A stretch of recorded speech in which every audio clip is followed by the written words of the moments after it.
많은 현대의 지성인들은 인간은 무한한 쇠사슬에 살고 있다. 육체를 갖고 있는 한, 이 사회에 사는 한, 사람들과의 관계 속에 있는 한 우리는 알게 모르게 수많은 쇠사슬에 묶여 살고 있다라고 말합니다.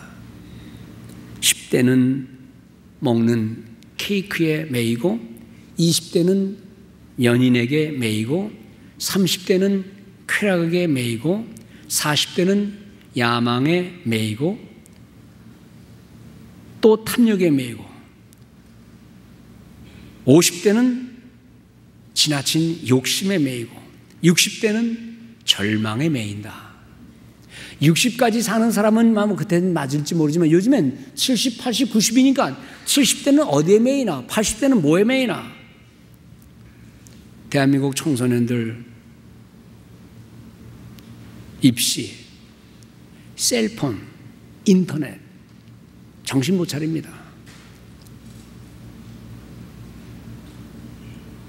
이 셀폰의 소리가 안 들리면 극심한 불안에 시달려서 2, 3분에 한 번씩 들여다본다는 거예요. 그게 무슨 사색을 하겠어요? 무슨 휴식이 있겠어요? 누가 이런 말합니다.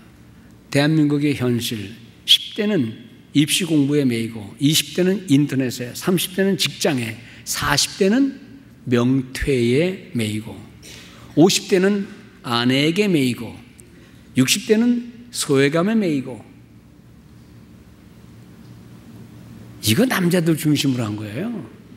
남자들은 또 여자에게 매이고, 자식들은 부모에게 매이고, 부모는 또 자식들, 손자, 손녀들에게 매이고, 꼼짝 못해서 살아가는 이런 삶의 현실들 매이는 거예요.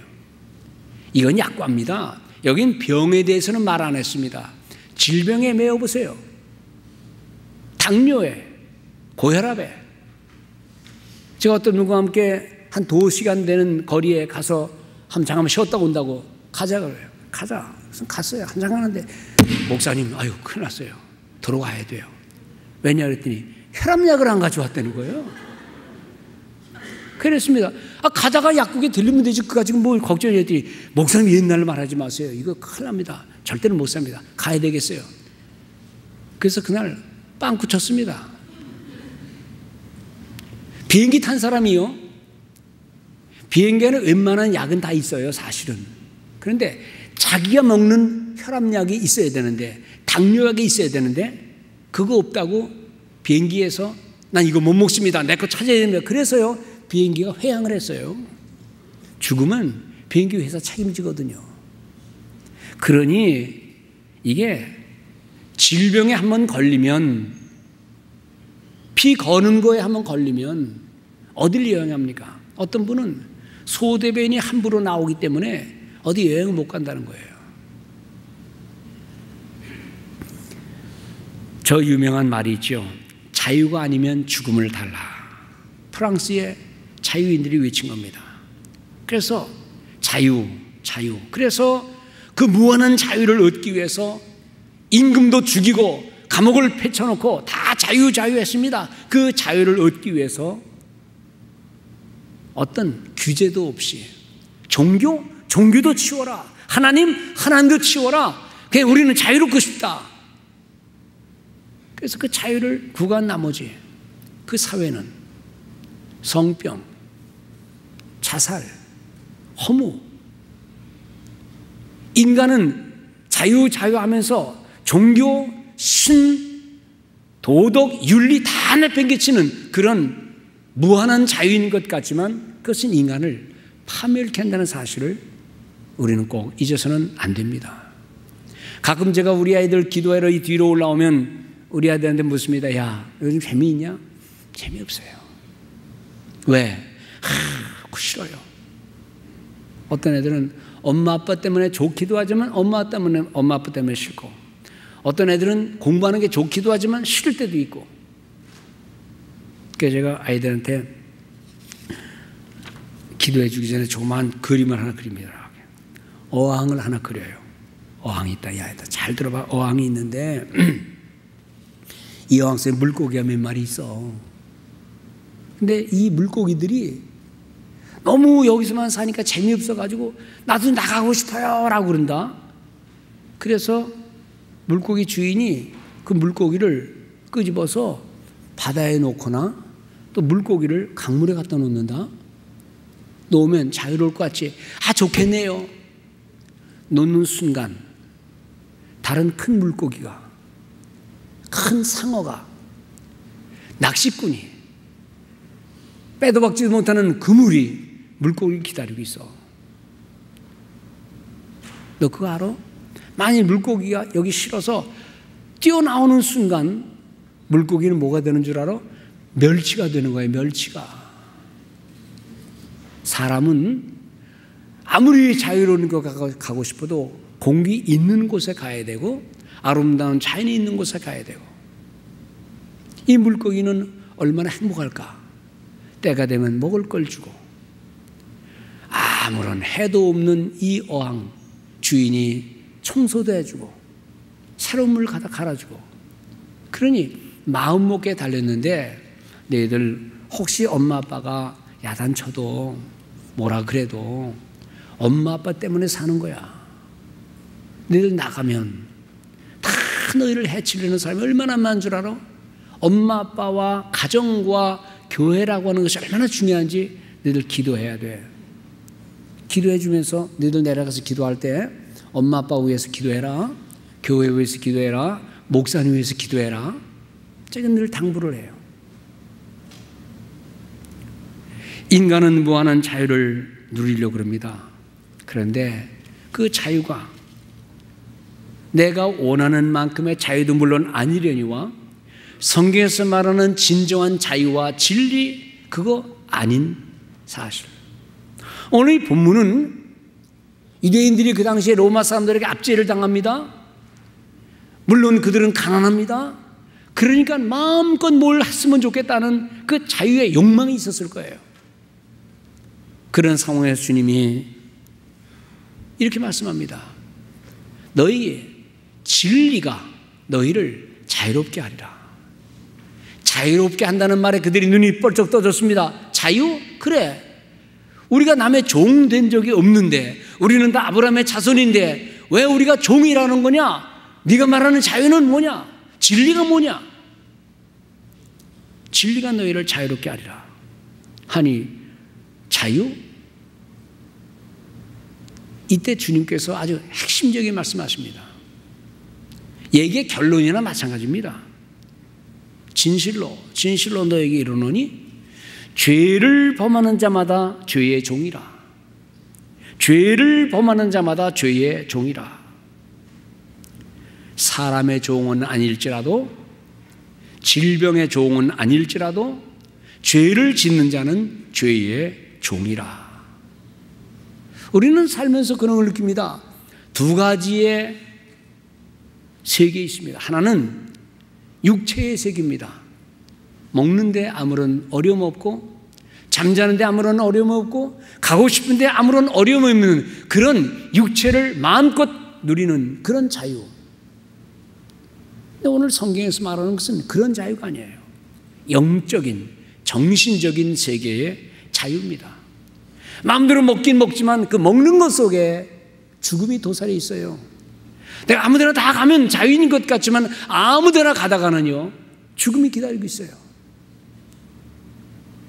육체가 마음대로 움직인다고 그게 자유가 아니고, 우리의 마음의 세계가 어디를 향해 있는지, 그것을 우리 주님께서는 오늘 신앙의 세계 속에서 우리가 물론 하고 싶은 거 다 한다고 나는 자유다라고 말할 거 아니라, 내 속에 들어있는 나를 어둡게 만들고, 나를 지치게 만들고, 나를 넘어지게 만들고, 나에게 죄의식을 자꾸만 갖다 주는 이 죄의 문제가 해결되지 아니하면 인간은 진정한 자유가 될 수 없다는 사실을 우리에게 말씀해 주고 있는 겁니다.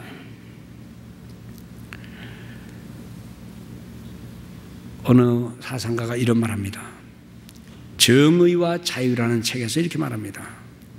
인간이 원하는 모든 자유의 성취는 환경이 바뀐다 해도 사람의 마음속에 진정한 의미의 자유를 구속하는 죄가 있는 한 인생은 자유로울 수 없다.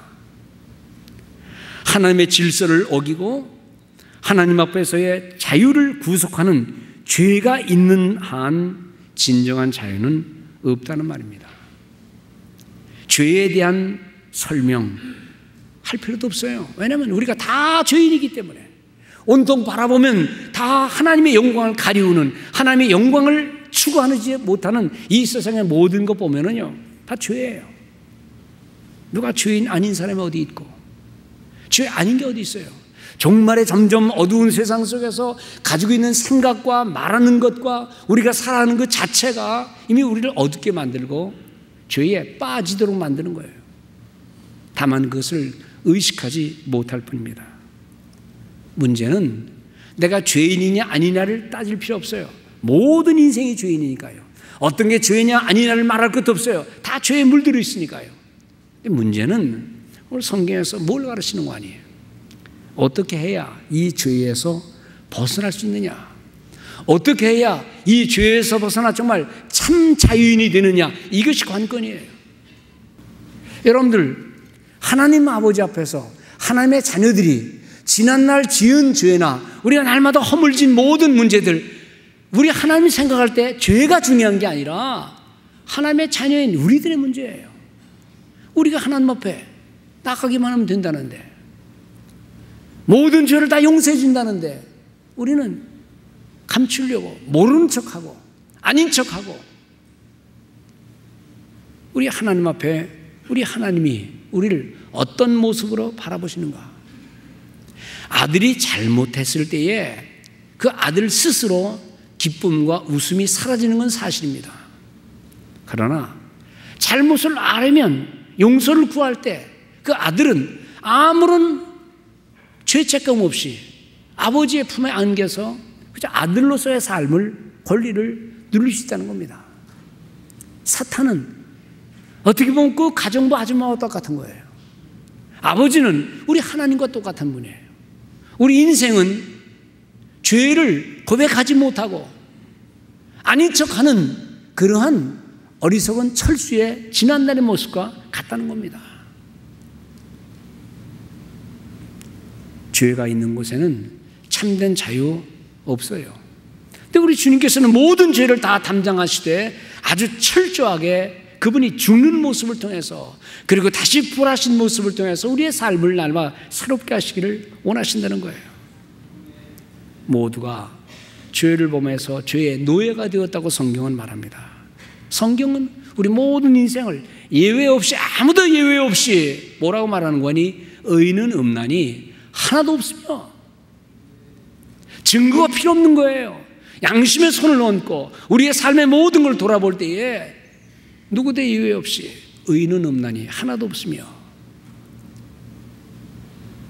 하나님의 영광을 추구하지 않는, 적극적인 선을 행하지 않는 모든 것이 죄인데, 하나님의 자녀로서 날마다 나를 확인하고 하나님의 의를 추구하지 않는 것이, 그것이 다 죄인데, 어둠인데, 죄는 우리 인생을 하나님과 원수되게, 또 하나님과 멀리, 죄가 있는 곳에는요 평안도 기쁨도 없어요. 그런데 중요한 것은 죄를 지었다 안 지었다가 중요한 게 아니라 이유 없이 모든 죄인들이 하나님 앞에 하나님의 죄를 용서하십시오, 이 고백 한마디가 우리 하나님께서는요 천금보다 귀한 것인 줄 믿고 날마다 주님 앞에 이런 고백을 행하는 성도들 되시기 바랍니다. 우리 인생, 소중한 인생이 지난날 지은 죄 때문에, 지금 내가 가진 연약함 때문에, 하나님 앞에 가져야 할 하나님의 자녀로서의 권세를 누리지 못하는 이런 모습들을 탈피하고 하나님 앞에, 하나님, 내가 이런 죄를, 내게는 허물을 가지고 있습니다, 다 내어놓고 주님 앞에 나올 때에 먼 옛날 선지자 이사야는 이사야서 1장에서 말하기를, 여호와께서 말씀하시되 오라 우리가 서로 변론해보자. 변론이라는 것은 따지고 죄를 책잡는 것이지만 하나님의 변론은 그게 아니에요. 뭐라고 말합니까?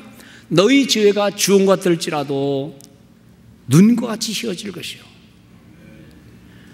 너희 죄가 진홍같이 붉을지라도 양털같이 희리라. 오늘 이 은혜를 확인하고 누리는 성도들 되시기 바랍니다. 마태복음 11장에 주님 말씀합니다. 수고하고 무거운 짐진 자들아 다 내게로 오라. 내가 너희를 쉬게 하리라. 사실 죄의 짐 때문에, 어두운 짐 때문에 가슴 피지 못하는 인생들이 얼마나 많습니까?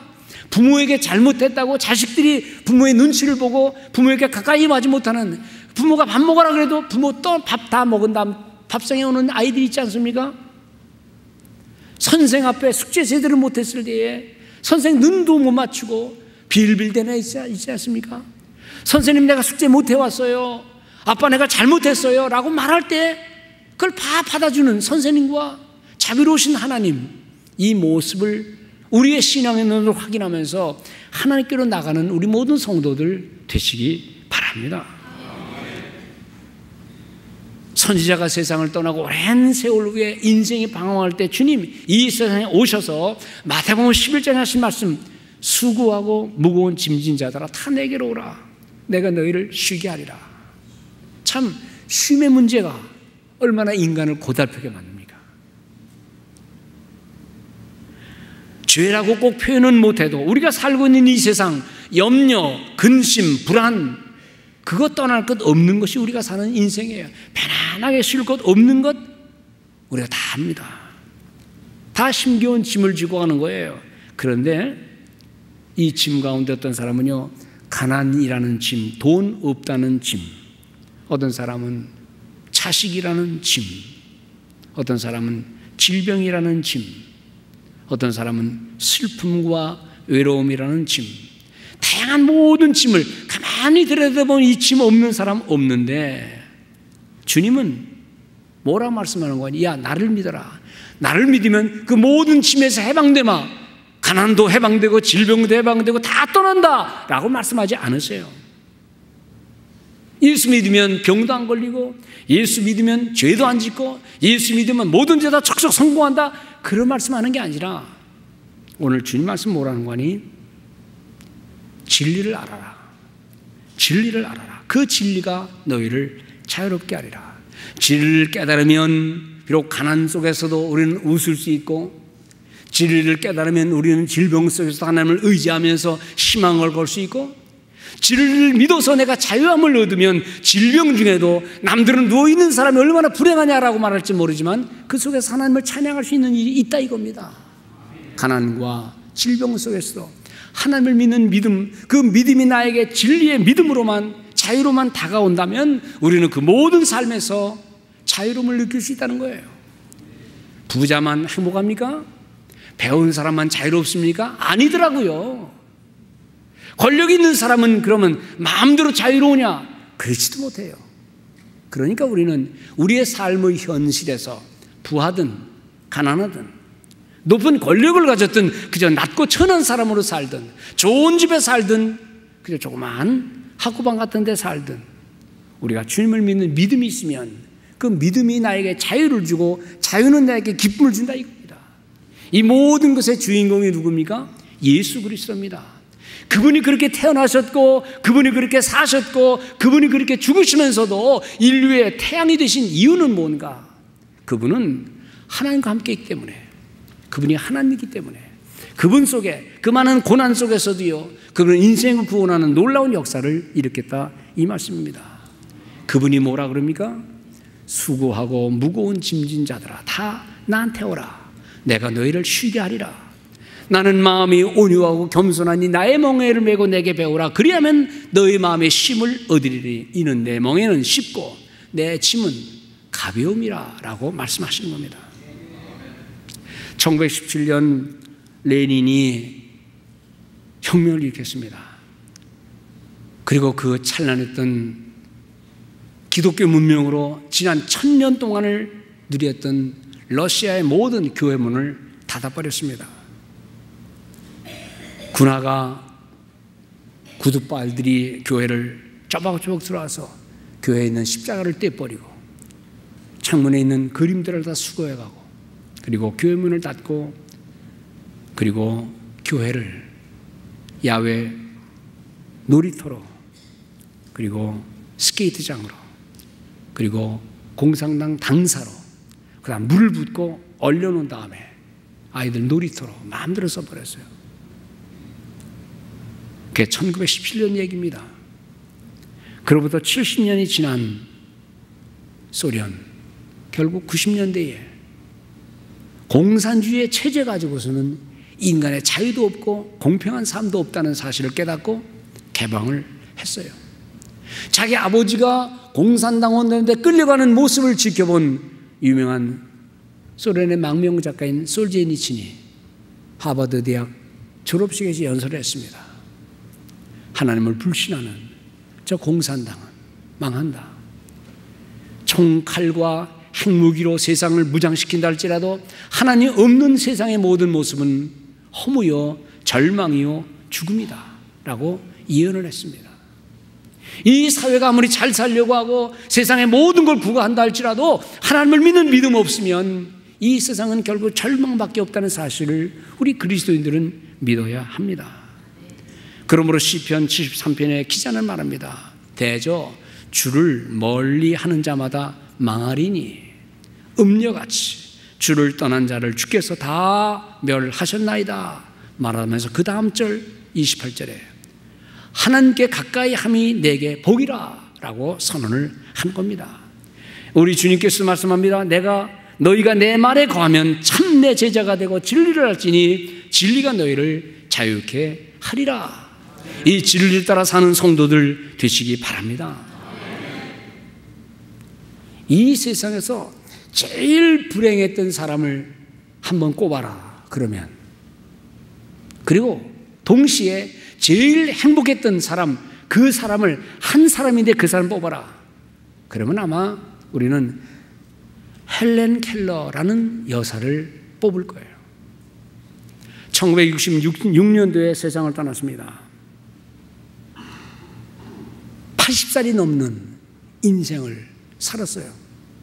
원래 그 여자는 보지 못하는 소경입니다. 듣지 못하는 귀머거리입니다. 그러니 자연히 말 못하는 벙어리였습니다. 삼중고, 세상에서 이런 불행한 일이 어디 있습니까? 그런데 그가 하나님을 잘 믿는 어느 여자분에게 신앙을 배웠어요. 사랑을 배웠어요. 원래 헬렌 켈러는 죽고 싶어서 짐승 같은 소리만 지르면서 어린 소녀 시절에 죽기 위해서 소리를 지르고 미친 여자였어요. 아무도 그를 가까이 하지 않고 죽기만을 기다렸는데 어느 여자분이 그에게 신앙을 가르쳤어요. 그 한 여자에게 목숨 걸고 하나님의 사랑을 가르쳤어요. 기도하기 시작했어요. 이 헬렌 켈러, 보지 못하고 듣지 못하고 말하지 못하는 이 짐승 같은 인간이 나중에는 하나님의 사람이 되어서 하버드 대학을 졸업했어요. 그리고 하버드 대학을 졸업하면서 그가 뭐라고 간증하는 건 이렇게 간증합니다. 내가 배운 것 중에 최대의 소득은 하나님의 사랑을 알게 된 겁니다. 하나님의 사랑은 나에게 진정한 자유를 주었습니다. 내가 보지 못하고 듣지 못하고 말하지 못하는 이 기가 막힌 현실 속에서 모든 것이 꽉꽉 막혔지만은, 그러나 하나님의 사랑을 깨닫게 된 이후에 나는 정말 참 자유를 누렸습니다. 인간은 하나님의 사랑을 받아들일 때까지 무엇인가의 노예로 머물 수밖에 없지만 하나님의 자유, 사랑을 느끼는 순간 참 자유를 알게 되는 겁니다. 이거는요, 누가 이 말을 이해합니까? 수고하고 무거운 짐진 자들아 다 내게로 오라. 내가 너희를 쉬게 하리라. 이거는요, 잘났다고 떠드는 교만한 사람에게는 아무 적용이 안 되는 거예요. 우리처럼, 우리 성도님들처럼, 하나님 나는 부족합니다. 하나님 나는 죄인입니다. 나는 어둡습니다. 하나님 나는 너무나 부족합니다 라고 고백하는 성도들에게 하나님이 주시는 최애의 선물, 내게로 와라. 내가 너를 쉬게 할게. 종교개혁을 일으킨 마틴 루터는 이렇게 말했습니다. 그리스도인은 위대한 자유인이다. 세상 어디에도 누구에게도 구속받지 않기 때문이다. 그런데 그리스도인은 가장 충성된 노예다. 왜냐하면 십자가의 사랑에 취해 있기 때문이다. 그러니까 사랑과 자유, 노예는요, 어떤 외적인 조건이 아니라 그 우리 마음속에 하나님의 사랑과 진리가 있는 한 우리는 자유인이면서 동시에 사랑의 노예가 된다, 이 말씀입니다. 외적인 환경의 문제가 아니라 내 속에 들어와 있는 예수 그리스도, 나를 하나님의 사람 되게 만드는 이 진리의 말씀, 이것만 있으면 우리는 어떤 상황에서도 하나님의 사람으로서, 남들은 아이고 이 바보야 노예 같은 생활을 한다, 아니 나는 자유롭게 주님을 섬기는 거예요. 주님 앞에 마치 사도가 고린도 후서에서 외치듯이 주는 영이시니 주의 영이 있는 곳에는 자유함이 있느니라. 세상은 우리를 억누르고 우리를 넘어지게 만들고 우리를 없는 것처럼 여기지만은 내 속에 하나님의 자유, 진리가 있는 한 진정한 자유를 느끼면서 감사의 삶을 살 수가 있다는 겁니다. 이 자유를 받으시고 이해하시고 누리시는 복된 성도 되시기를 주님의 이름으로 축원드립니다.